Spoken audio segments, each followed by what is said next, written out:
जय हिंद दोस्तों, स्वागत करता हूं एक बार फिर से आप सभी लोगों का अपने YouTube चैनल परीक्षा तक स्टडी पर।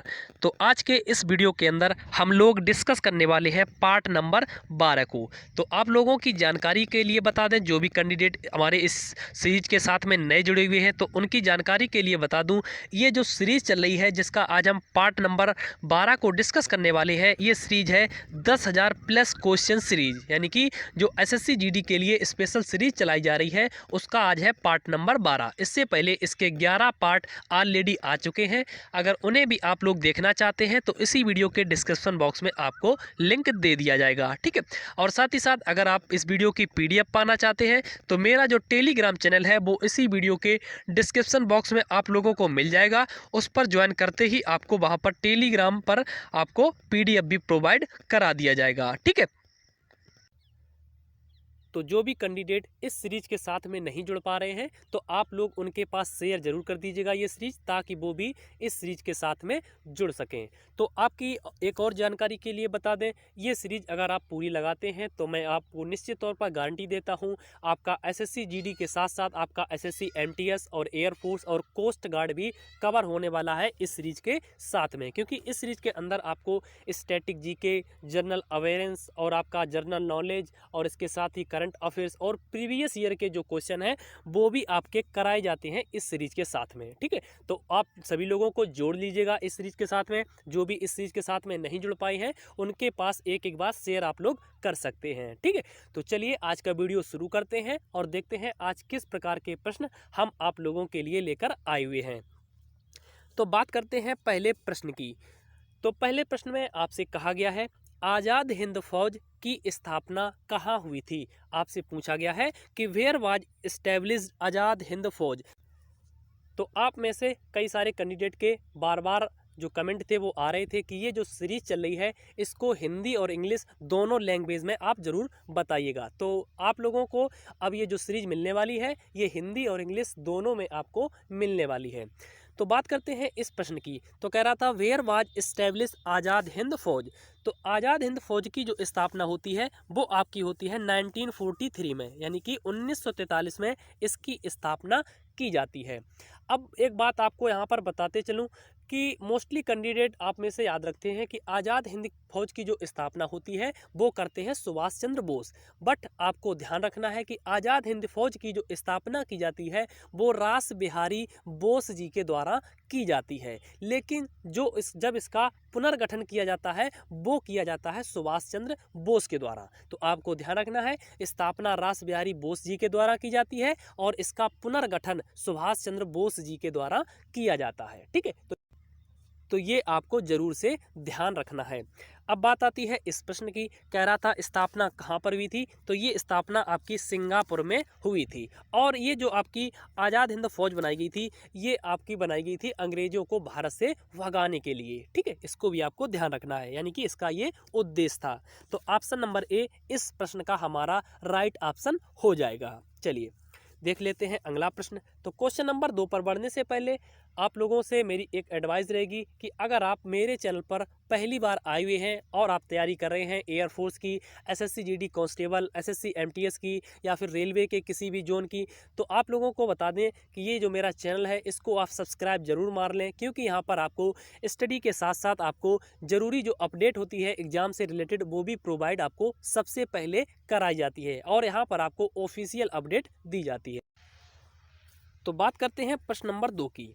कह रहा है when the Kakori train robbery incident happened, यानी कि आपसे प्रश्न में पूछा गया है काकोरी ट्रेन डकैती घटना कब हुई थी। तो काकोरी ट्रेन डकैती जो आपकी घटना होती है ये आपकी होती है काकोरी नामक स्थान पर 9 अगस्त 1925 को। कब की जाती है? 9 अगस्त 1925 को, ठीक है।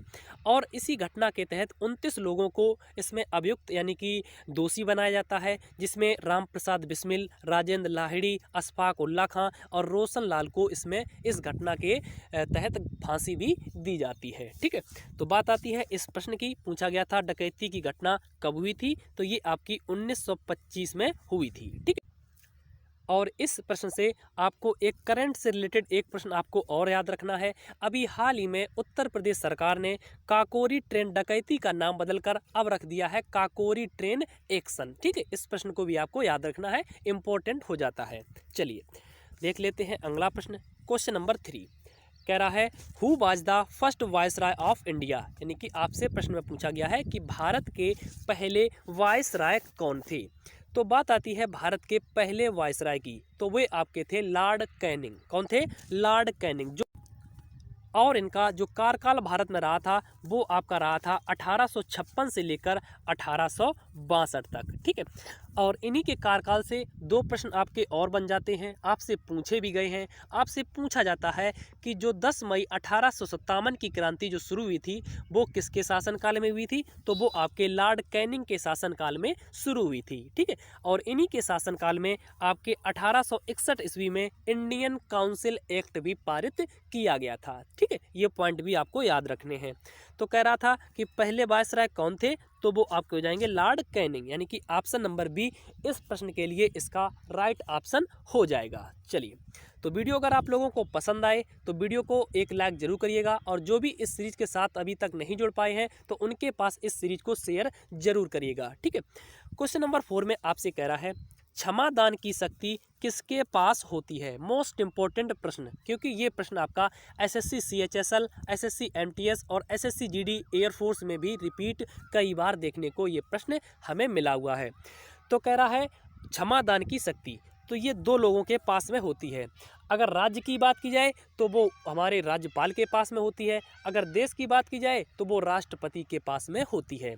पहले तो हम बात करेंगे राष्ट्रपति के पास में किस तरह की क्षमादान की शक्ति होती है। तो इनके पास आर्टिकल नंबर 72 के तहत एक क्षमादान की शक्ति होती है। ठीक है, और एक बात आप और याद रखिएगा, अगर क्षमादान की याचिका प्रेसिडेंट के द्वारा एक बार रद्द कर दी जाती है तो दूसरी बार याचिका दायर नहीं की जा सकती है। ठीक है, उसके बाद बात आती है हमारे राज्यपाल की, तो राज्यपाल के पास आर्टिकल 61 के तहत क्षमादान की शक्ति प्राप्त होती है। ठीक है, अब बात आती है इस प्रश्न की, कह रहा था क्षमादान की शक्ति किसके पास होती है, तो वो ऑप्शन नंबर ए यानी राष्ट्रपति के पास में होती है। ठीक है, चलिए देख लेते हैं अगला प्रश्न। क्वेश्चन नंबर 5 कह रहा है स्मृति ईरानी कहाँ से लोकसभा सांसद हैं। इंपॉर्टेंट प्रश्न है, क्योंकि इन्होंने अभी हाल ही में जो आपके चुनाव हुए थे लोकसभा के, उसमें इन्होंने राहुल गांधी जी को हराया हुआ था। तो ये जो सांसद हैं ये आपकी है अमेठी से। कहाँ से हैं? अमेठी से।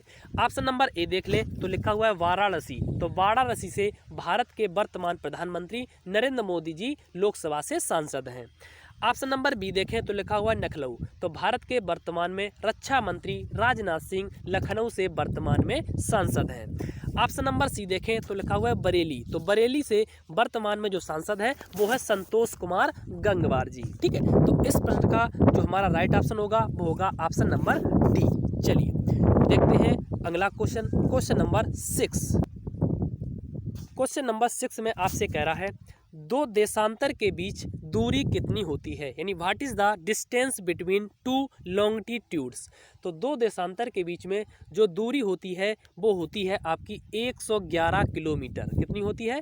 111 किलोमीटर। और आपको ध्यान रखना है कि दो देशांतर के बीच में जो दूरी होती है उसको कहा जाता है गोरे नाम। क्या कहा जाता है? गोरे नाम। ये भी आपको याद रखना है। तो इस तरीके से इस प्रश्न का हमारा जो राइट ऑप्शन हो जाएगा वो हो जाएगा ऑप्शन नंबर ए। ठीक है, चलिए अब बात करते हैं प्रश्न नंबर 7 की।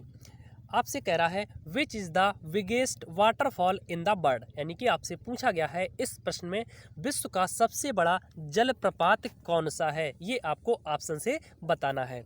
तो बात आती है विश्व के सबसे बड़े वाटरफॉल की, तो वो आपका है एंजल वाटरफॉल्स। कौन है? एंजल वाटरफॉल्स, जिसकी जो ऊंचाई है वो आपकी है 979 मीटर। कितनी है? 979 मीटर। और ये आपका एंजल जलप्रपात आपका स्थित है वेनेजुएला में। तो ये आपको याद रखना है कि यह कहाँ पर स्थित है, क्योंकि आपसे प्रश्न इस प्रकार भी पूछा जा सकता है कि सबसे ऊंचा जलप्रपात एंजल जलप्रपात कहाँ पर स्थित है। तो आपको याद रखना है ये आपका स्थित है वेनेजुएला में। ठीक है, चलिए ऑप्शन नंबर ए देखें, ये भी आपके लिए इम्पोर्टेंट है क्योंकि यह भारत का सबसे बड़ा और सबसे ऊंचा जलप्रपात है, जिसकी जो टोटल लेंथ है वो आपकी है 455 मीटर, यानी कि इसकी जो ऊंचाई है वो 455 मीटर है। यह भारत का सबसे ऊंचा जलप्रपात है। और अगर एशिया में बात कर लें तो एशिया में इसका स्थान दूसरे नंबर पर है, ठीक है, और भारत का सबसे ऊंचा है।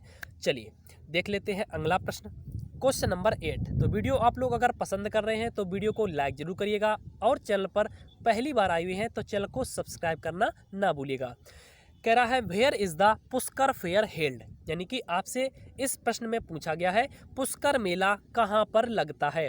तो बात आती है पुष्कर मेले की, तो ये आपका राजस्थान के अजमेर में लगता है। कहाँ पर लगता है? राजस्थान के अजमेर में लगता है। और यह विश्व का एकमात्र जो मंदिर है यह ब्रह्मा जी को समर्पित है, यानी कि विश्व का एकमात्र ऐसा मंदिर है जो ब्रह्मा जी को समर्पित है, ठीक है।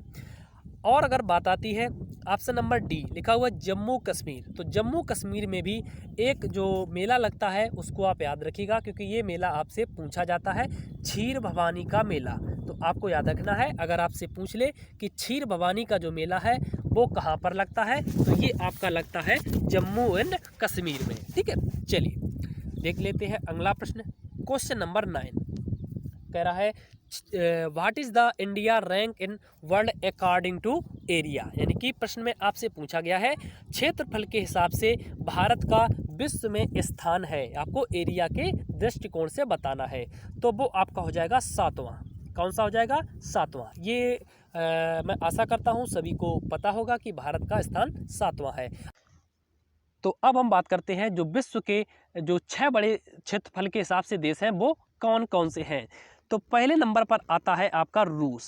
कौन सा आता है? रूस। वहीं अगर हम दूसरे नंबर पर बात करें तब आपका हो जाएगा अंटार्कटिका। कौन सा हो जाएगा? अंटार्कटिका, ठीक है।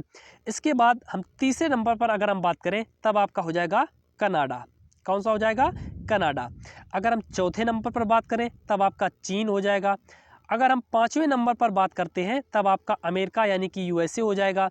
अगर हम 6ठे नंबर पर बात करें तब आपका हो जाएगा ब्राज़ील। कौन सा हो जाएगा? ब्राज़ील। और 7वें नंबर पर हमारा भारत है, क्षेत्रफल के हिसाब से विश्व में स्थान आता है, ठीक है। तो सभी के नाम आपको ध्यान रखने हैं। अगर यहीं पर प्रश्न आपसे पूछ लेता कि विश्व का सबसे छोटा देश कौन सा है, तब आपका हो जाएगा वेटिकन सिटी। अगर सबसे बड़ा पूछ ले तब आपका हो जाएगा रूस, ठीक है। तो इस प्रश्न का हमारा राइट ऑप्शन हो जाएगा ऑप्शन नंबर बी। चलिए देख लेते हैं अगला प्रश्न, क्वेश्चन नंबर 10। कह रहा है who was the first vice prime minister of India, यानी कि प्रश्न में आपसे पूछा गया है कि भारत के सबसे पहले उप प्रधानमंत्री कौन बने थे। तो भारत के सबसे पहले जो उप प्रधानमंत्री बनाए गए थे वो आपके बनाए गए थे सरदार वल्लभ भाई पटेल। कौन बनाए गए थे? सरदार वल्लभ भाई पटेल। और इनको गृह मंत्रालय भी दिया गया था, ठीक है। तो बात आती है पहले प्रधानमंत्री कौन थे, तो वो आपके हो जाएंगे जवाहरलाल नेहरू, ठीक है। ऑप्शन नंबर बी देखें तो लिखा हुआ राजेंद्र प्रसाद। तो राजेंद्र प्रसाद भारत के पहले राष्ट्रपति चुने गए थे। ऑप्शन नंबर डी देखें तो लिखा हुआ है मनमोहन सिंह। तो मनमोहन सिंह भारत के 13वें प्रधानमंत्री बने थे, ठीक है। तो सभी को आपको ध्यान रखना है। चलिए तो इस प्रश्न का हमारा राइट ऑप्शन हो जाएगा ऑप्शन नंबर सी। चलिए क्वेश्चन नंबर 11 की बात हम कर लेते हैं।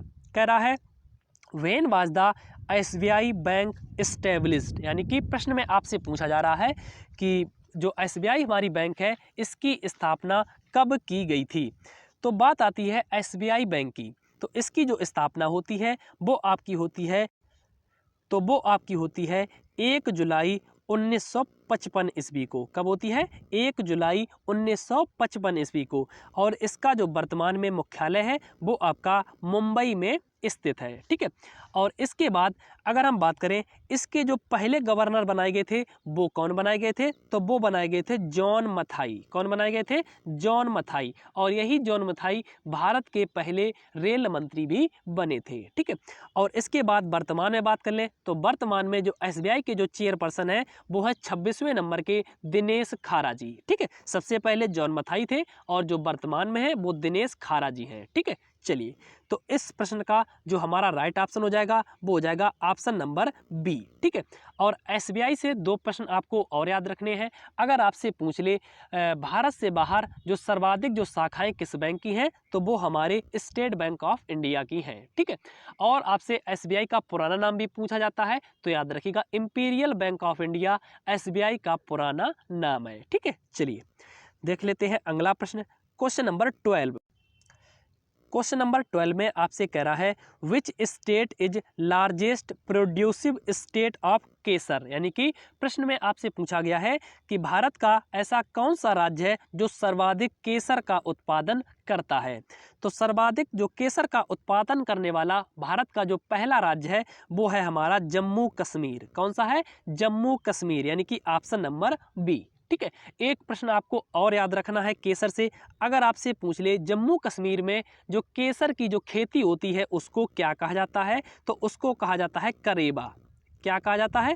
करेबा। इसको भी आपको याद रखना है। ठीक है, चलिए, तो ऑप्शन नंबर बी इस प्रश्न का हमारा राइट ऑप्शन हो जाएगा। क्वेश्चन नंबर 13 की बात करते हैं। कह रहा है which of the following is a disease cause of virus, यानी कि प्रश्न में आपसे पूछा गया है निम्न में कौन सा रोग विषाणु से होता है। तो बात आती है, आपसे प्रश्न में पूछा भी गया है कि कौन सा रोग विषाणु से होता है। अगर हम ऑप्शन नंबर ए देखें तो लिखा हुआ है पोलियो। तो पोलियो जो आपका है ये आपका विषाणु से होता है। ऑप्शन नंबर बी देखें तो लिखा हुआ है आँख की बीमारी। तो आँख की बीमारी और आँख से जितने भी रोग होते हैं इनको कहा जाता है जीवाणु। क्या कहा जाता है? जीवाणु। ठीक है, ऑप्शन नंबर सी देखें तो लिखा हुआ टिटनस। टिटनस एक संक्रामक रोग है। ठीक है, तो सबको आपको याद रखना है। तो ऑप्शन नंबर ए इस प्रश्न का हमारा राइट ऑप्शन हो जाएगा। चलिए, अब बात कर लेते हैं क्वेश्चन नंबर 14 की। कह रहा है what is the number of chromosome in human body, यानी कि प्रश्न में आपसे पूछा गया है मानव शरीर में क्रोमोसोम की संख्या कितनी होती है। तो बात आती है क्रोमोसोम की। तो पहले तो हम बात करते हैं कि यह क्रोमोसोम होता क्या है। तो जैसा कि आप सभी लोग जानते हैं जो हमारा मानव जो शरीर है ये कोशिकाओं का बना होता है, और इन्हीं कोशिकाओं को में जो पाया जाता है वो क्रोमोसोम या गुणसूत्र भी पाया जाता है। ठीक है, तो बात की गई है कि क्रोमोसोम की संख्या या गुणसूत्र की संख्या होती कितनी है, तो वो हमारी होती है 46। कितनी होती है? 46, यानी कि ऑप्शन नंबर बी इस प्रश्न का हमारा राइट ऑप्शन हो जाएगा। चलिए देख लेते हैं क्वेश्चन नंबर 15। आपसे कह रहा है who is the CJI of India in present, यानी कि प्रश्न में पूछा गया है कि भारत में वर्तमान में चीफ जस्टिस कौन है, यानी मुख्य न्यायाधीश कौन है भारत के वर्तमान में। तो बात आती है भारत के मुख्य न्यायाधीश की। तो इसके लिए सबसे पहले आपको याद रखना है कि भारत के जो निर्वाचन आयोग जो सुप्रीम कोर्ट था उसकी जो स्थापना होती है वो हमारी होती है 28 जनवरी 1950 को। कब की जाती है? 28 जनवरी 1950 को। ठीक है, इसके लिए जो हमारे संविधान में आर्टिकल नंबर है वो है हमारा 124, यानी कि 124वां जो आर्टिकल नंबर है वो हमारा सुप्रीम कोर्ट से संबंधित है। ठीक है, अब बात आती है इसके जो पहले जो मुख्य न्यायाधीश बनाए गए थे वो भारत के कौन बनाए गए थे। ये प्रश्न आपके लिए इम्पोर्टेंट भी है और कई बार रिपीट भी हो चुका है।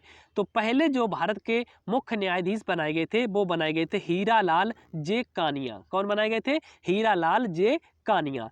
अगर वर्तमान में बात कर लें तब हमारे हो जाएंगे 48वें नंबर के, तो वो हमारे हो जाएंगे NB रमन्ना, यानी कि ऑप्शन नंबर ए। तो इस तरह से हमारा जो राइट ऑप्शन हो जाएगा वो हो जाएगा ऑप्शन नंबर ए। तो बात करते हैं आज के अंतिम प्रश्न की। तो अंतिम प्रश्न को बताने से पहले मैंने आपको स्टार्टिंग में भी बताया था कि इस सीरीज के अंदर चाहे वो आपका स्टैटिक जीके हो, चाहे वो आपके हिस्ट्री के प्रश्न हो, चाहे वो आपके जीके जीए जीएस कुछ भी हो, सभी कुछ आपको इसी के अंदर मिलने वाला है। तो इसीलिए आप इस सीरीज को जरूर लगाइएगा, और जो भी लोग इस सीरीज को नहीं लगा पा रहे हैं तो उनके पास जरूर शेयर भी करिएगा। ठीक है, तो बात करते हैं आज के अंतिम प्रश्न की। कह रहा है in which state first train university was established, यानी कि प्रश्न में आपसे पूछा गया है पहला रेल विश्वविद्यालय किस राज्य में स्थापित किया गया है। तो पहला रेल विश्वविद्यालय जो स्थापित किया गया है यह गुजरात के बड़ोदरा शहर में स्थापित किया गया है। तो यानी कि इस प्रश्न का हमारा राइट ऑप्शन हो जाएगा ऑप्शन नंबर डी। ठीक है, तो आज के जो हमने टोटल 16 क्वेश्चन लिए थे जिसको हमने डिस्कस किया, आपको डिस्कशन कैसा लगा इसे हमें कमेंट बॉक्स के मदद से ज़रूर बताइएगा। और साथ ही साथ अगर चैनल पर पहली बार आप लोग आए हुए हैं तो चैनल को सब्सक्राइब जरूर कर लीजिएगा ताकि आपके पास कोई भी लेटेस्ट अपडेट छूटने ना पाए। ठीक है, अब हम बात करेंगे नेक्स्ट वीडियो में, तब तक सभी भाइयों को जय हिंद।